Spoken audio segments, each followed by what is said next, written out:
स्तुति हो। सुबह के समय एक बार फिर से हम परमेश्वर के वचन को सीखने के लिए आए हैं। हमने इन दिनों में परमेश्वर के वचन से पढ़ा है एफेसियों की पत्री, उसका 1 अध्याय, उसका 3 और 4 वचन तक पढ़े। एक बार फिर से पढ़ लें। एफेसियों की पत्री 1 अध्याय 3 और 4 वचन। Ephesians chapter 1 verse 3 and 4. આપણા પ્રભુ ઈસુ ખ્રિસ્તનો દેહ તથા બાપનો સ્તુતિ હો, તેણે સ્વર્ગીય સ્થાનોમાં દરેક આત્મિક આશીર્વાદથી આપણને ખ્રિસ્તમાં આશીર્વાદ કર્યા છે। એ પ્રમાણે તેણે જગતના મંડાળ અગાઉ આપણને ઇનામમાં પસંદ કર્યા છે। મારે એ સારું કે આપણે તેની આગળ પ્રીતિમાં પવિત્ર તથા निर्दोष रहिए। हमारे प्रभु यीशु मसीह के परमेश्वर और पिता का धन्यवाद हो कि उसने हमें मसीह में स्वर्गीय स्थानों में सब प्रकार की आत्मिक आशीष दी है, जैसा उसने हमें जगत की उत्पत्ति से पहले उसमें चुन लिया कि हम उसके निकट प्रेम में पवित्र और निर्दोष हों। पिछली बार हमने परमेश्वर के वचन से सीखा,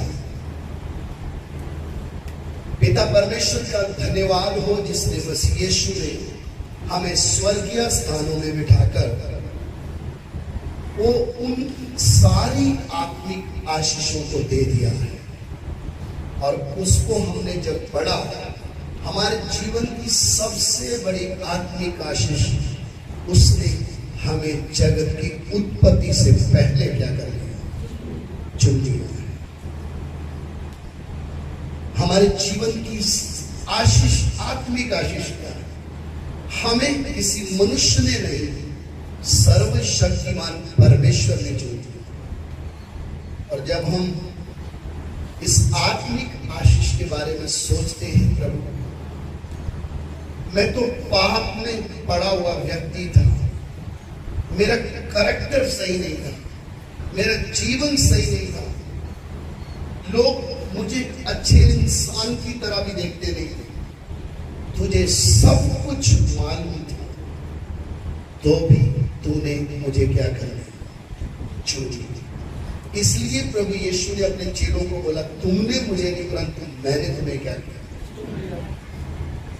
हम आधी उम्र गंवाने के बाद प्रभु के पास आए। हमें लगा शायद किसी बहाने के कारण हम प्रभु में, ऐसा नहीं। जगत की उत्पत्ति से पहले वो हमें जानता था, उसने पहले से ही मुझे और आपको क्या कर लिया, चुन लिया। और जब हम परमेश्वर के वचन को पढ़ते हैं, ये परमेश्वर का प्रेम है जिसके कारण हम उसको जान पाएंगे, वरना हम उसको कभी भी जान नहीं सकते थे। तो आइए आगे हम परमेश्वर के वचन की ओर जाएं। पहली बात हमने सीखी, उसने में जगत की उत्पत्ति से पहले क्या करा, चुन लिया। मैं परमेश्वर के द्वारा चुना गया व्यक्ति हूं, मैं एक आम व्यक्ति नहीं हूं, मैं उसके द्वारा जगत की उत्पत्ति से पहले चुना गया। आइए हम इसका 5 वचन पढ़ें। एफेसियों 1:5। તેણે પોતાની ઈચ્છા તથા પ્રસન્નતા પ્રમાણે પોતાને સારું આપણને યીશુ ખ્રિસ્ત દ્વારા પુત્રો તરીકે ગણવાને અગાઉ નિર્માણ કર્યો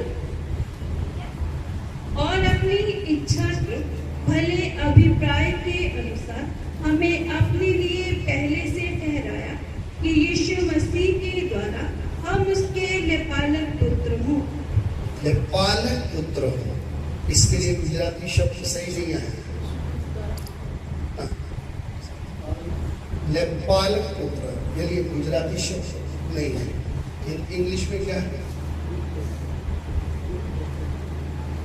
बड़े having predestined us to adoption as sons by Jesus Christ to himself. Adoption, हाँ, इंग्लिश में वो शब्द आया। तो लेपालिक पुत्र की तरह। ध्यान दें, इधर लिखा है और अपनी इच्छा के भले अभिप्राय के अनुसार हमें अपने लिए पहले से ठहरा कि यीशु मसीह के द्वारा हम उसके लेपालिक पुत्र हों। ध्यान से सुनो। पहले हमने प्रभु के वचन से सुना कि मसीह यीशु में स्वर्गीय स्थानों में सब प्रकार की आत्मिक आशीषें दे दी और जगत की उत्पत्ति से पहले उसने मुझे क्या कर लिया? चुन लिया। और जब चुन लिया है, अब अगली बात, उसने मुझे मसीह यीशु के द्वारा अपने लेपालक पुत्र होने के लिए क्या दिया है? मुझे एक मौका दिया है। अब ध्यान से, उसको इंग्लिश में अडॉप्टेड सन, जिसको क्या करते हैं? गोद लेते। जन्म किसी और ने दिया है उसका कोई नहीं, लेकिन दूसरा उसको क्या करेगा? गोद लेना। गोद लेना शब्द भी उतना वजनदार नहीं है, लेकिन लेपालक, लेकर पाला हुआ, लेपालक पुत्र। उसके लिए हम परमेश्वर के वचन को जब अच्छे से पढ़ेंगे या समझेंगे कि मसीह यीशु के द्वारा हमें लेपालक पुत्र बनने का या होने का क्या दिया है? एक अगला हमारे जीवन में बड़ी आशीष है। किसका पुत्र? परमेश्वर का पुत्र होने के लिए मसीह यीशु के द्वारा उसने क्या किया? लेपालक पुत्र। कई बार हम वचन पढ़ते लेकिन ये वचन को समझते। लेपालक पुत्र का मतलब क्या है? यह लेपालक होने का अर्थ क्या है? परमेश्वर ने आदम को, जब आप वंशावली पढ़ेंगे, हर एक के बाप का नाम पीछे आएगा। पढ़ते पढ़ते पढ़ते जब पीछे जाएंगे तो आदम का पिता कौन आ रहा है? परमेश्वर। क्यों आ रहा है? क्योंकि शरीर में भी उसी ने बनाया, आत्मा में भी, आत्मा भी किसी ने डाला है? परमेश्वर ने। तो शारीरिक वंशावली, अब इसका ध्यान से आप समझना, मैं जो ऐसे बोल रहा हूं, शारीरिक वंशावली में भी किसका नाम आ रहा है? आदम किसका पुत्र? परमेश्वर का पुत्र।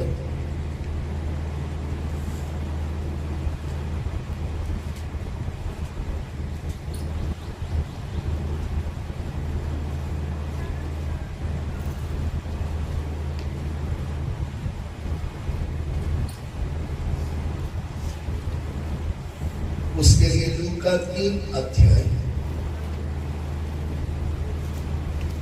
उसका 37-38 Gospel of Luke chapter 3 verse 37-38 જે મથુસેલનો, જે હનોકનો, જે યેરેદનો, જે મહલેલનો, જે કાનનો, જે અનોશનો, જે સેતનો, આદમનો જે દેવનો દીકરો હતો। और वे मथुसेलह का, और वे हनोक का, और वे येरेद का, और वे महलेल का, और वे केनान का, और वे एनोश का, और वे शेत का, और वे आदम का, और वह परमेश्वर का पुत्र था। ध्यान से सुनिए, वंशावली पढ़ते समय भी आदम किसका पुत्र है? परमेश्वर। इसका मतलब ये नहीं कि परमेश्वर ने शादी की तब आदम क्या हुआ, आप उसमें नहीं समझे। इसका मतलब क्या है? परमेश्वर बनाने के कारण इसका क्या है? पिता। अब जब आदम की वंश, आदम परमेश्वर का क्या है? पुत्र है। परमेश्वर के साथ रहता था, परमेश्वर के साथ उसकी उपस्थिति में आनंद उठा रहा था। जिस दिन आदम के अंदर पाप आया, पाप मनुष्य की आत्मा में आने के कारण परमेश्वर का जो स्वरूप और समानता थी, उसी दिन वो आदम से क्या हो नष्ट, अलग हो गया, वो खत्म हो गया उसके अंदर। और आदम किसके वश में आया? शैतान के वश में आया। अब जितने भी पैदा हो रहे हैं वो सब किसमें जन्म ले रहे हैं? पाप में जन्म लेने के कारण हर मनुष्य का बाप कौन बन गया? शैतान। क्योंकि परमेश्वर का वचन कहता है एक मनुष्य के द्वारा पाप जगत में आया, और पाप के कारण क्या आ गया? मृत्यु आ गई। और मृत्यु सब मनुष्यों में क्या हो गई? यानी शैतान के वश में आने के कारण हर एक व्यक्ति किसका पुत्र है? उसके लिए वचन पढ़ ले, पहला यूहन्ना 5:19। First John chapter 5:19. આપણે દેવના ને આખું જગત તે દુષ્ટની સત્તામાં રહે છે એવું આપણે જાણીએ છીએ। हम जानते हैं कि हम परमेश्वर से हैं और सारा संसार उस दुष्ट के वश में पड़ा है। किसके वश में पड़ा है? दुष्ट के वश में पड़ा। यानी एक मनुष्य जो पाप का गुलाम है, वो किसकी संतान है? वो शैतान की। इसलिए प्रभु यीशु मसीह ने यहूदियों को बोला, तुम सत्य को जानोगे तो सत्य तुम्हें क्या करेगा? तो उन्होंने बोला कि हम तो किसी के क्या नहीं, गुलाम नहीं। उन्होंने बोला, प्रभु यीशु बोला, जो पाप करता वो पाप का क्या है? गुलाम है। फिर प्रभु यीशु को साफ बोलते कि तुम अपने पिता शैतान से, वो वचन पढ़ ले, यूहन्ना का सुसमाचार 8 अध्याय में।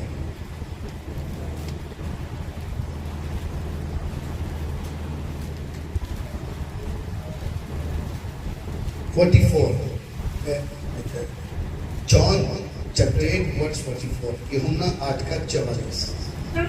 તમે તમારા બાપ શૈતાનનો છો અને તમારા બાપની દુર્વાસના પ્રમાણે તમે કરવા ચાહો છો।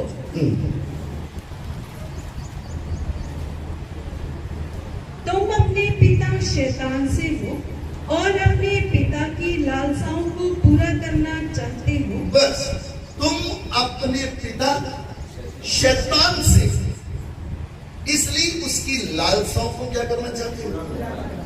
ये तो खतरा है मसीह व्यक्ति के लिए। आप किसकी संतान हो, आपके कामों से क्या चलेगा? है ना? बच्चे को लोग किससे देखते हैं? जब ज्यादा शरारत करता है तो क्या बोलते हैं?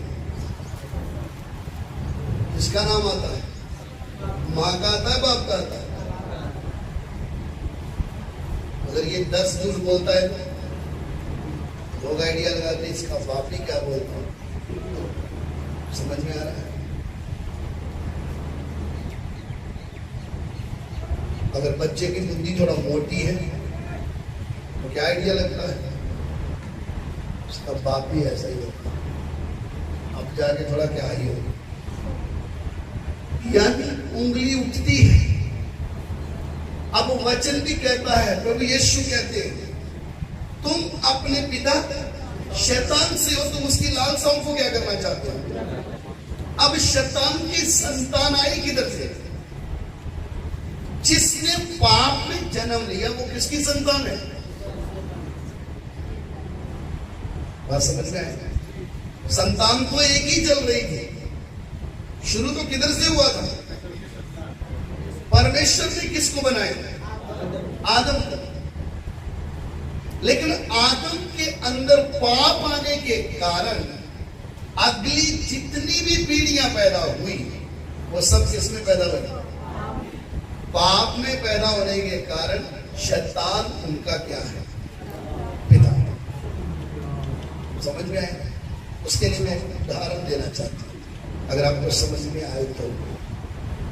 हमारे समाज में, हमारे देश में, हम जब इधर बैठे हैं, एक व्यक्ति का नाम है, एक बच्चे का नाम है प्रेम कुमार प्रजापति। ये प्रजापति क्या है? बोलिए। ये उनका सरनेम है, उधर से निकल। प्रेम तो 10 बैठे हुए हैं, लेकिन जब ये बोला जाएगा प्रेम प्रजापति तो अगला इंडिकेशन किधर जाएगा? कौन है? बात समझ में है? अगर प्रेम मेनारिया बोला जा रहा है तो क्या करना पड़ेगा? उसके लिए क्या प्रोसीजर है? प्रेम कुमार मेनारिया, बोलिए। उसके लिए उसको अडॉप्ट किया जाना चाहिए। क्या करना पड़ेगा? उसको ले गोद लेना पड़ेगा और मेनारिया साहब को बकायदा फाइल बनानी पड़ेगी, साइन होंगे, ठप्पे लगेंगे कि ये आज से मैं प्रेम प्रजापति को गोद ले रहा हूं, इसलिए आज के बाद इसका नाम प्रेम प्रजापति नहीं, प्रेम कुमार क्या है। फिर आधार कार्ड में चले, फिर उसके बाद प्रेम प्रजापति क्या हो गया? खत्म। फिर क्या चल रहा है? मेनारिया चलता है। समझ में आए? जब ये बात चल रही है तो ध्यान दे, प्रोसीजर समझ में आया आपको? क्या हो रहा है? परमेश्वर का वचन हम जब पढ़ते हैं, परमेश्वर ने मनुष्य को सीधा बनाया, पवित्र बनाया, कोई दोष उसमें, लेकिन पाप के कारण मनुष्य किसकी संतान बन गया? शैतान की संतान बन गया। कोई भी व्यक्ति हो, पढ़ा हो, लिखा हो, अनपढ़ हो, गरीब हो, अमीर हो, जिसने भी पाप में जन्म लिया वो हर व्यक्ति शैतान की क्या है? संतान है। आप अच्छी तरह प्रार्थना के साथ ये बात को समझे तो आपको समझ में आए। यानी मैंने इस पृथ्वी में जब जन्म लिया है, पाप में जन्म लेने के कारण मैंने बिना किसी कारण से या बिना किसी मेहनत से मुझे एक गिफ्ट मिल गया, मैं शैतान की क्या हूं? क्योंकि मेरा जन्म किस में हुआ है? पाप में हुआ। मैं किसी भी जाति का हूं, भले मैं कुछ खाऊं या ना खाऊं, उससे कोई लेना देना नहीं। कुछ लोग ऐसा बोलते हैं कि हम मांस खाने से हम अशुद्ध हो जाएंगे। भैया आप खाओ या ना खाओ, आपने जन्म ही किस में लिया है? पाप में लिया है। चाहे आप हिंदू, मुस्लिम, सिख, ईसाई, कौन सी भी जाति के, आपने पाप में जन्म लिया है, शैतान की संतान कहलाओगे, पक्का है। क्योंकि पाप का बाप कौन है? शैतान है। इसलिए हर मनुष्य से पाप करवाकर वो किधर की ओर लेके जाता है? नरक की ओर लेके। हमारे पास कोई भी शक्ति या भक्ति है ही नहीं कि हम अपने आप से अपने बाप को बदल दें। हमारे पास कोई चांस नहीं। सारे रास्ते ही क्या है? बंद है। क्योंकि पाप ने मनुष्य को क्या कर दिया? शैतान ने मनुष्य को अपना गुलाम बनाया। अब वो मनुष्य किसमें जी रहा है? पाप में जी रहा है, मरकर नरक में जा रहा है। शैतान की संतान है। कितने भी अच्छे कपड़े पहन ले, कितना भी पैसा कमा ले, शैतान की संतान है बच पाएगा नहीं।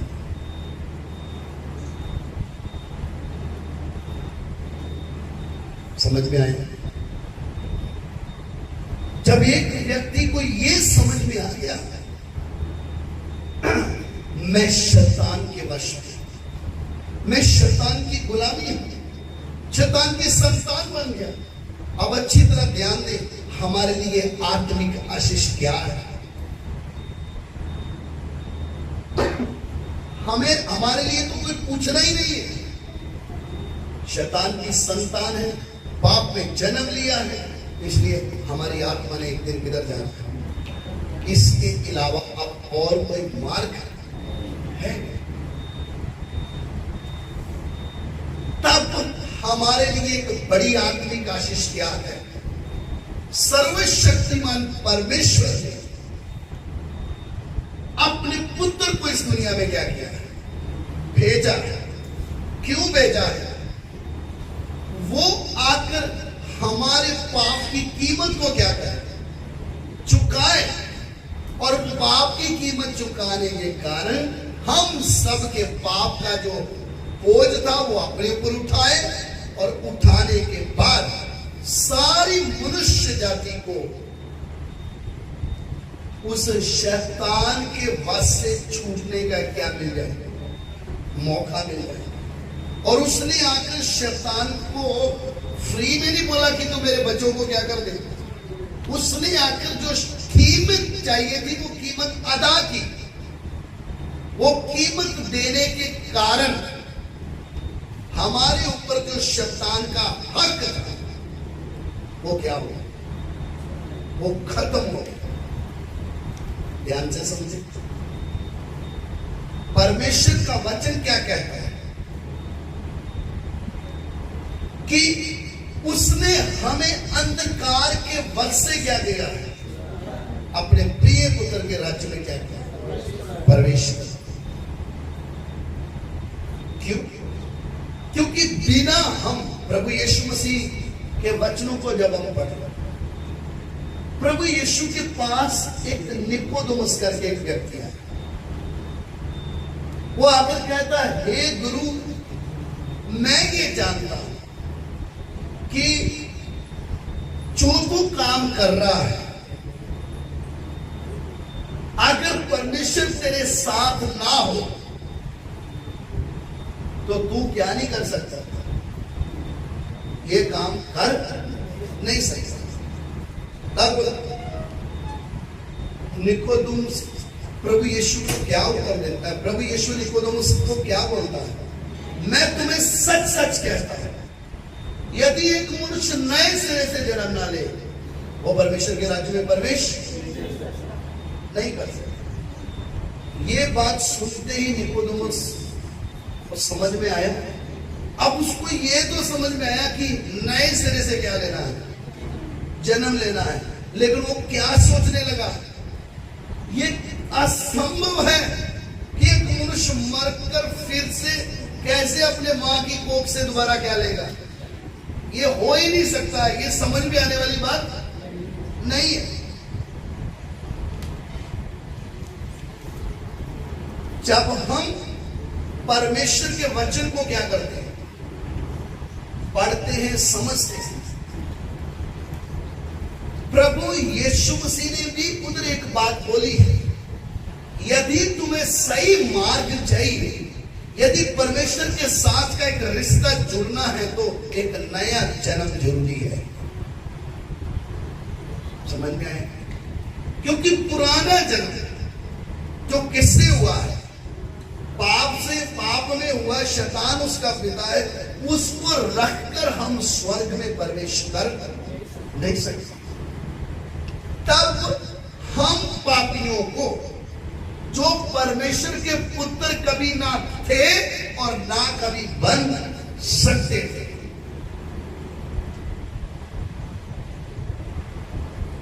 मुझे और आपके लिए एक सौभाग्य क्या है? उसने हमें लेकर अपना क्या बनाया? पुत्र बनाया। इसलिए बोला मसीह यीशु के द्वारा उसने हमें पालक पुत्र होने के लिए क्या किया? एक मौका दिया है। अगर प्रभु यीशु मसीह इस दुनिया में मनुष्य के रूप में नहीं होते तो मानव जाति के उद्धार का काम कभी हो, हम परमेश्वर की संतान नहीं बन सकते थे।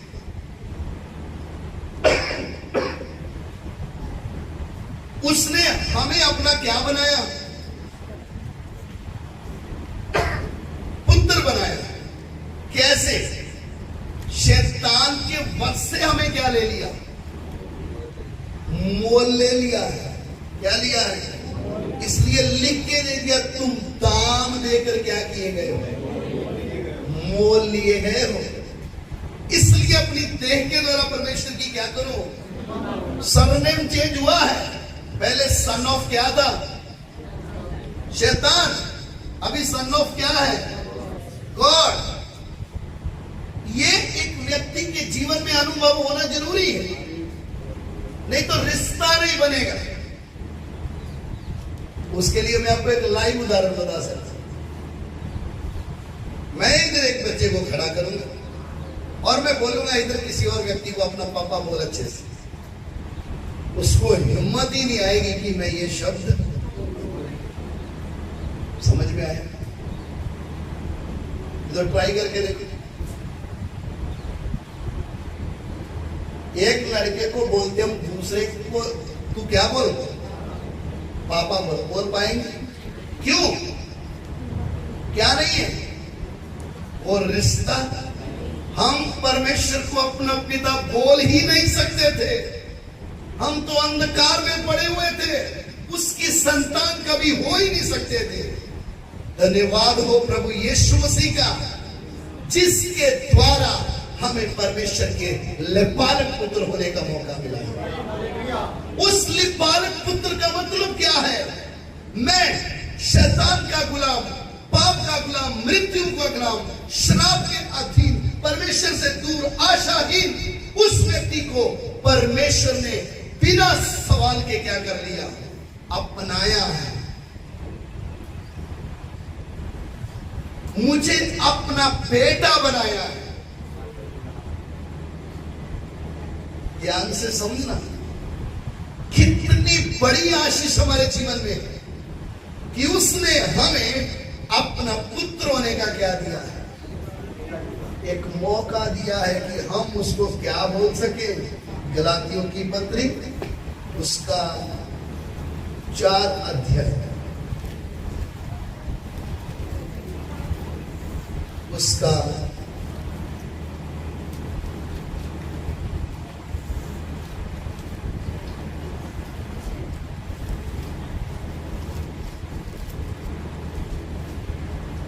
3 से पढ़ेगा।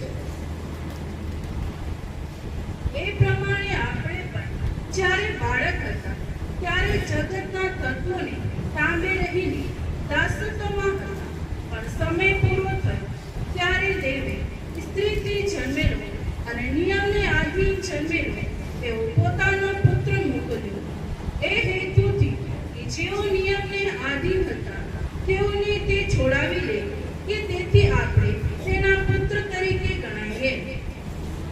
आगे અને તમે પુત્ર છો, એ માટે દેવે આપણા હૃદયમાં પોતાના પુત્રનો આત્મા મોકલ્યો છે, જે અબ્બા બાપ એમ કહીને હાથ મારે છે। आगे એ સારું, હવેથી તો દાસ નથી પણ પુત્ર છે, અને જો પુત્ર છે તો દેવને આશરે વારસો પણ છે। हिंदी में बोलेंगे। वैसे ही हम भी जब बालक थे तो संसार की आदि शिक्षा के वश में होकर दास बने हुए थे, परंतु जब समय पूरा हुआ तो परमेश्वर ने अपने पुत्र को भेजा, जो स्त्री से जन्मा और व्यवस्था के अधीन उत्पन्न हुआ, ताकि व्यवस्था के अधीनों को मोल लेकर छुड़ा ले और हमको लेपालक होने का पद मिले। और तुम जो पुत्र हो, इसलिए परमेश्वर ने अपने पुत्र के आत्मा को, जो हे अब्बा हे पिता कहकर पुकारता है, हमारे हृदयों में भेजा है। इसलिए तू अब दास नहीं परंतु पुत्र है, और जब पुत्र हुआ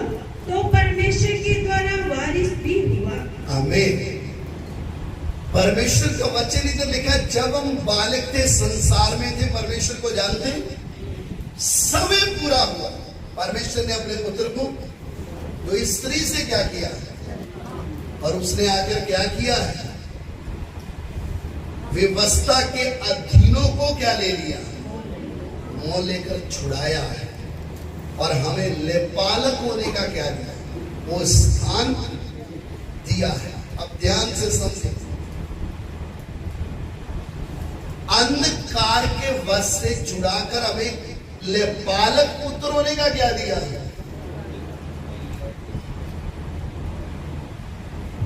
हक, वो स्थान दिया है ना। नए नए थे, थोड़ा समझ में कम आता था, परमेश्वर को जानते नहीं थे, उसको पिता बोलने में भी क्या लगता था, वो इतना हक नहीं आता।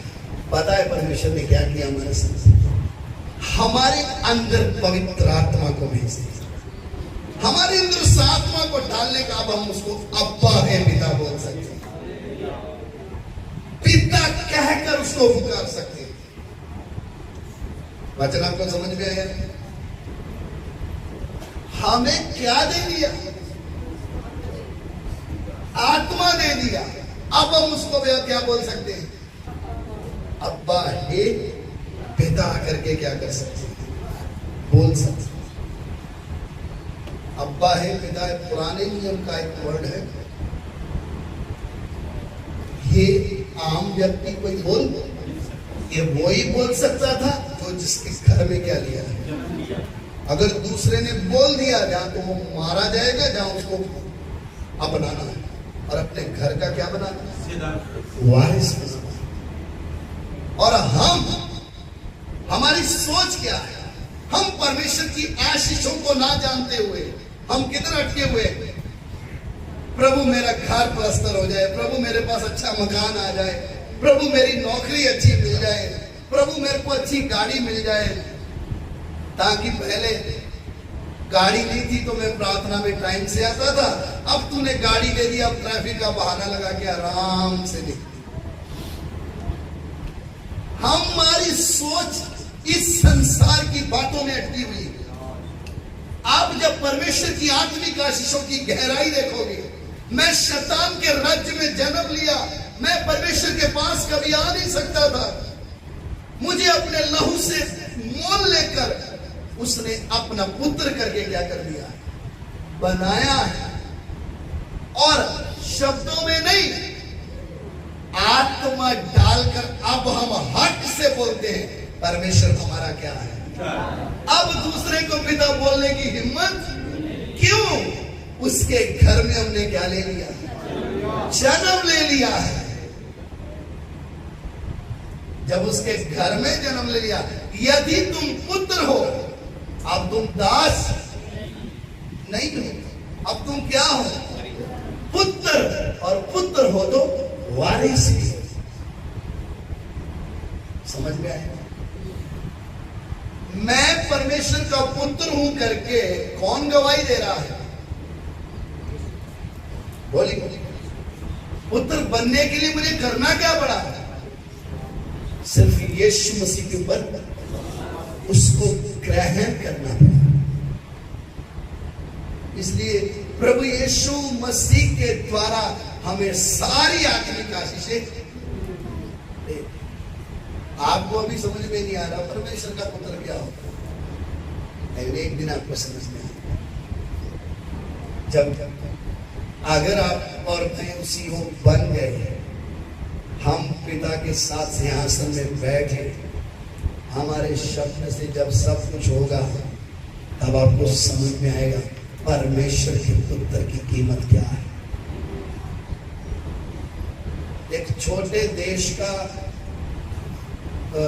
स्थान मिल जाए, उधर रहने का अच्छा घर मिल जाए, तो इंसान पागल होने लग जाता है। रिश्तेदारों को बताता है, मेरे को ये मिल गया, मेरे को वो मिल गया, मेरे को उस देश में जाने के लिए अच्छा रास्ता मिल गया, मैं अब इस देश का क्या नागरिक बन जाऊंगा, उधर तो काम नहीं करना पड़ेगा, अच्छा घर है, अच्छा जॉब है, अच्छा पैसा मिल रहा है। होगी खुशी? नहीं होगी।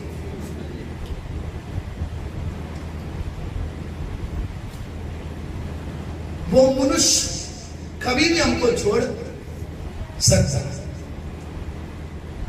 कभी भी धोखा दे सकता है, लेकिन जिसने हमें अपना पुत्र बनाया है, वो बोलता है, क्या बोलता है? बोलता है हम अविश्वासी हो सकते, लेकिन वो क्या बना रहता है? विश्वास योग्य बना रहता है। आपको पता है हमें मिली हुई आशीष की कीमत क्या है? पैसा, धन, दौलत, सोना, चांदी किसी काम का नहीं उसके साथ। मैं परमेश्वर की संतान बन गया, शैतान के रज से छुड़ाया गया, उसने मुझे अपना पुत्र बनाया। और सिर्फ मैं पुत्र तक सीमित नहीं रखा, हाँ भी तू भी मेरा पुत्र है, मेरा सब कुछ जो कुछ है उसका तू वारिस है। रोमियो की पत्री 8 अध्याय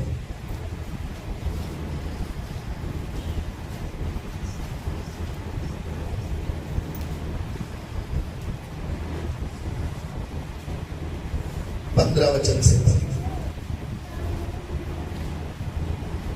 8 का 15, रोमन्स 8:15। કેમ કે ફરીથી તમને ભય લાગે એવો દાસત્વનો આત્મા તમને મળ્યો નથી, પણ તમને દત્તક પુત્રપણાનો આત્મા મળ્યો છે, તેને લીધે આપણે અપ્પા બાપ એવી હાક મારીએ છીએ। आगे આપણા આત્માની સાથે પણ પવિત્ર આત્મા પોતે સાક્ષી આપે છે કે આપણે દેવના છોકરા છીએ। आगे હવે જો છોકરા છીએ તો વારસ પણ છીએ, એટલે દેવના વારસ છીએ અને ખ્રિસ્તની સંગાતે વારસાના ભાગીદાર છીએ। તેની સાથે મહિમા પામવાને સાથે જો આપણે તેની સાથે દુઃખ સહન કરીએ તો, इसलिए कि जितने लोग परमेश्वर के आत्मा के चलाए चलते हैं वे ही परमेश्वर के पुत्र हैं, क्योंकि तुमको दासत्व की आत्मा नहीं मिली कि फिर भयभीत हो, परंतु लेपालकपन की आत्मा मिली है, जिससे हम हे अब्बा हे पिता कहकर पुकारते हैं।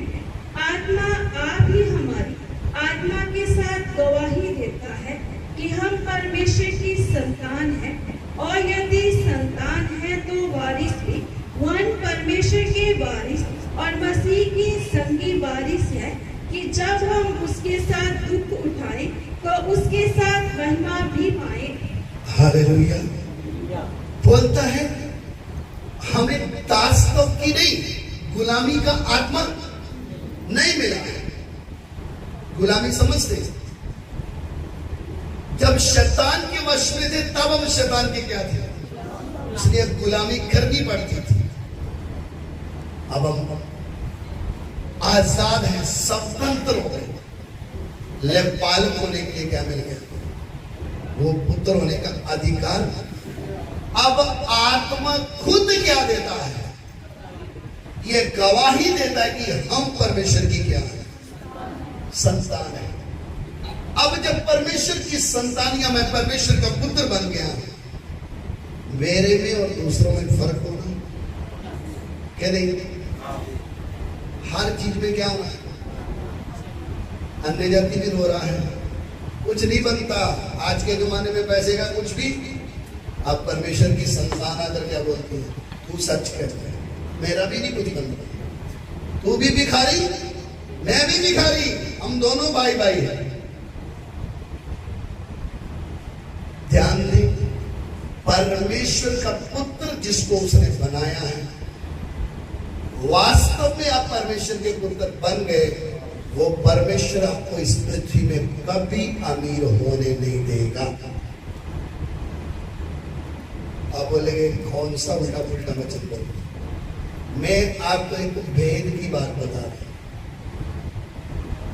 आप परमेश्वर की संतान हैं, परमेश्वर आपको इस पृथ्वी में कभी अमीर होने नहीं देगा।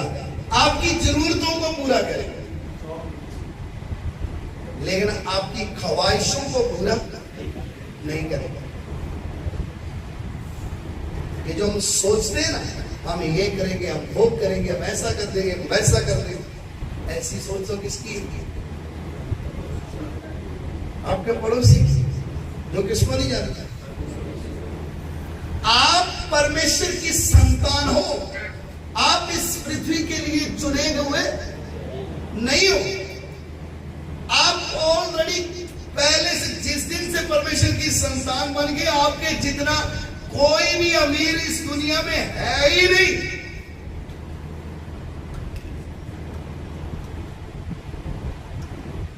पिछले दिनों में एक शादी हुई जहांगीर में, किसकी पता है आपको? आनंद अंबानी, सुना है आपने? अब जब 1 साल 2 साल के बाद या कभी उनके घर में एक बच्चा पैदा हुआ, जिस दिन वो जन्म लेगा उसी दिन से वो करोड़पति है, अरबोपति है। उसको कमाने की जरूरत है, उस पर टेंशन लेने की जरूरत है। क्या आपको समझ में आ रहा मैं क्या बोलना चाहता हूं? क्या आपको इस वचन की सही शिक्षा समझ में आ रही है? आपको शैतान की गलत शिक्षा समझ में आ रही है कि लोगों को बोला जाता है तुम मांगोगे तो मुझे मांगने की जरूरत नहीं है। जिस क्षण मैंने इस वचन को ग्रहण किया, जिस क्षण में परमेश्वर की संतान बन गया, स्वर्ग पृथ्वी सब कुछ जो इसमें है, मैं उसका वारिस। अब मुझे मांगने की जरूरत है। मांगता पहले थे जब शैतान के राज्य में, लेकिन जन्म होते ही मैं राजाओं के राजा के घर में क्या लिया? जन्म लिया। मैं परमेश्वर का पुत्र हूं, जिसके एक वचन से सूर्य उगता, पृथ्वी हिलती है, आकाश से बारिश गिरती है, सब सिस्टम उसके क्या है? उस परमेश्वर की मैं क्या हूं? और जिस दिन जन्म लिया, मेरे जितना अमीर इस दुनिया में और कोई, क्योंकि मेरे पास वो आशीष है जिसको कोई पैसे से खरीद, कोई अपनी शक्ति से, अपने पैसे से परमेश्वर की संतान नहीं बन सकता। लेकिन मुझे जिसको उसने जगत की उत्पत्ति से पहले से चुन लिया, ले पालक पुत्र बना दिया, अपना आत्मा दे दिया, अब वो आत्मा बोलता है, अब तू उसको पिता बोल, तुझे कोई हिचक नहीं होगी, क्योंकि वो साक्षी दे रहा है कि तू परमेश्वर का क्या है? पुत्र है। अब जो तू पुत्र है, अगली बात क्या लिखी पता है? 17 में, यदि तुम परमेश्वर के पुत्र हो, वारिस हो, मसीह के संगी वारिस हो। उसका मतलब क्या है? इसका अर्थ क्या है? जैसे मसीह यीशु जो परमेश्वर का पुत्र, उसके पास अधिकार, ऐसा ही अधिकार किसके पास? तुम्हारे पास। किसके कारण? परमेश्वर का पुत्र होने के कारण। समझ में आया? जन्म लेते ही मैं कौन बन गया? मैं परमेश्वर की क्या? इसलिए मुझ में और दूसरों में क्या होना? फर्क होना। हम कितना भी अमीर हो जाए, आप डबल पैसे कमा लो, तो भी ये सृष्टि एक दिन नाश में जाएगी। आपको पता है ये पृथ्वी, ये सृष्टि आहे बढ़ रही है, ये नाश हो जाएगी। इसका 19 वचन पढ़े, 8 का 19। हालेलुया। કેમ કે સૃષ્ટિ ઉત્કર્તા તેમના છોકરાના પ્રગટ થવાની વાટ જોયા કરે છે। हाँ, क्योंकि सृष्टि बड़ी आशा भरी दृष्टि से परमेश्वर के पुत्रों के प्रकट होने की बात जोख रही है। पृथ्वी बड़ी आशा बड़ी दृष्टि से परमेश्वर के पुत्रों के प्रकट होने की क्या देख रही है? हम किसकी राह देख रहे हैं? इस साल में मुझे कितना फायदा हुआ, इस साल में मैंने क्या ले लिया, अगले साल क्या ले लूंगा, लेकिन ये सृष्टि, ये पृथ्वी क्या कर रही है? ये सृष्टि किस तरीके से देख रही है? परमेश्वर के पुत्र का प्रकट होना, छुटकारा होने वाला है। परमेश्वर के पुत्र की कीमत क्या है? उसका अधिकार क्या है? सब कुछ उसके पैरों में धनेगा। और मैं और आप उस बात की गंभीरता को ना समझने के कारण हमारी सोच इस नाशवान पृथ्वी की ओर, नाशवान पृथ्वी की ओर हमारी सोच जा रही है। तो डीएनए टेस्ट करना पड़ेगा, आत्मिक डीएनए क्या करना पड़ेगा? हर समय किसकी बात चल रही दिमाग में? किसी से चर्चा भी क्या कर रहे हैं? तुम कितना कमाते हो, मैं कितना कमा रहा हूं, किधर से पैसा मिलेगा, किधर से मिलेगा? करते करते करते परमेश्वर का वचन क्या कहता है? जो धनी होना चाहते हैं वो एक दिन क्या हो जाते हैं? नाश रूपी फंदे में फंस जाते हैं, विश्वास को भी छोड़कर चले जाते हैं और अपने आप को नाना प्रकार के दुखों से क्या बना लेते हैं? समझ में आए? प्रार्थना में या चर्च में आप क्यों जा रहे हो? आज भीड़ की भीड़ क्यों जा रही है? हम जब प्रभु के पास आए तो मैं गरीब था, अब उसने मुझे क्या बना दिया? धनी बना दिया। अब देखो मेरे पास कार भी है, मेरे पास गाड़ी भी है, बंगला भी है, सब कुछ है। अब सब कुछ देने के बाद अब क्यों चल रहा है? और क्या चाहिए? जो तुझे चाहिए था वो तो मिल गया, अब उसके पीछे क्यों चल रहा है? तू उसकी वस्तुएं लेने आया, तू उसका पुत्र नहीं है। तू सिर्फ उससे क्या लेने आया है? भिखारी को अधिकार से लेना देना, उसको किससे लेना देना है? 10 रुपए दे दे, बात कर। तू तेरे रास्ते, मैं मेरे रास्ते। लेकिन पुत्र को क्या नहीं चाहिए? उसको पैसा नहीं चाहिए, उसको बाप चाहिए।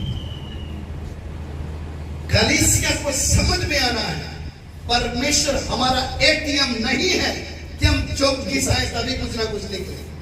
वो हमारा पिता है, हम उसके वारिस हैं। और आदि वस्तुओं के लिए सारी वस्तुओं के क्या है? आज शैतान किनको टारगेट कर रहा है? जो उसके क्या बनना चाहते हैं? वारिस बनना चाहते हैं, क्योंकि वारिस शैतान के सिर को कुचल डालेगा। जिसको वस्तु चाहिए उसको शैतान से कोई लेना देना नहीं। पुत्र है इसलिए शैतान डरता है, इसलिए उसको डर लगता है। इसलिए मेरे और आपके जीवन की सबसे बड़ी आशीष क्या है? उसने हमें लेबानक पुत्र होने का क्या दिया है? अधिकार दिया है।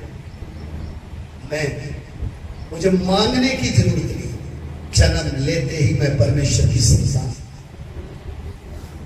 मैंने उसके वचन के द्वारा जन्म लिया, यीशु मसीह को ग्रहण किया है, मैं परमेश्वर की क्या, मैं संतान हूं।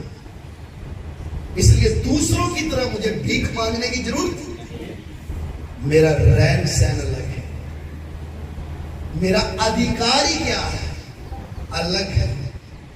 समय आने वाला है कि प्रकट होगा, वो समय दिखता आ रहा है, परमेश्वर के पुत्र प्रकट होगा। कार लेने वाले, बाइक लेने वाले वो खत्म हो गए, गाने यीशु के नाम में कमाने वाले खत्म। परमेश्वर के पुत्र चाहिए। आज सृष्टि आशा भरी दृष्टि से किसको देख रही है? परमेश्वर के पुत्र का प्रकट होगा, क्योंकि छुटकारा उन्हीं के द्वारा है। आज सुबह के समय में अपने स्थान को पहचानिए। आपको कौन? आपको आत्मिक आशीष में मिला क्या? आप परमेश्वर की संतान। आइए हम अपनी आंखें बंद करें, इस वचन के पर ध्यान दें। Hallelujah, hallelujah.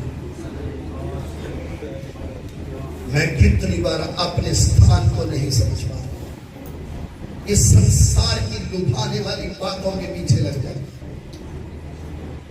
इस संसार की आशीषों के पीछे चला जाता हूं, जबकि उसने मुझे सारी आत्मिक आशीषें दे दी है। ले पालक पुत्र होने का अधिकार दिया। Hallelujah, praise the Lord, hallelujah. मैं परमेश्वर का पुत्र हूं, मैं उसका वारिस हूं।